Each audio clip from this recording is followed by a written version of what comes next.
Hi guys, today I'm going to talk about our pelvis position, the pelvic floor, and why Kegels in isolation may not be enough to help you reconnect with your pelvic floor, feel strong, and address any leaking or pelvic floor symptoms.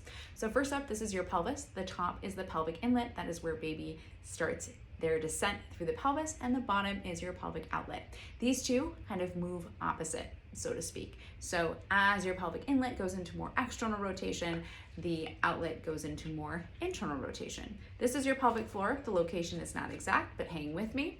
As we go into more pelvic inlet external rotation, you can see that the pelvic floor descends and loses a little bit of slack, so to speak. And when we go into internal rotation, the pelvic floor responds and becomes taut and ascends. So during pregnancy, we're in that more externally rotated position. This is great for stability because we have a lot of additional pressure and weight from above. It's going to give us that base of support. But hanging on to this externally rotated position, we can see what happens to the pelvic floor at our base. So if we're continuing in this external rotation position, you can see how something like a squat, our pelvic floor may not feel as supported in this position. So doing Kegels isn't going to alter this pelvic position. We need to also think about finding pelvic inlet internal rotation so that our pelvic floor can respond a little bit different and we can feel a little bit more supported from the bottom up.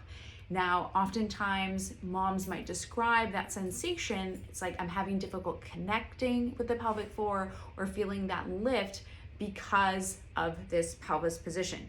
Oftentimes because of that, that might be a reason for tension because we are gripping and holding on because we're not able to kind of manage those length tension relationships and get that kind of opposite happening. So considering working on internal rotation and getting movement at the pelvis might be something to add to your routine so we can address any pelvic floor symptoms. Also, that could be a reason why Kegels in isolation may not be alone for addressing what's happening at the pelvis.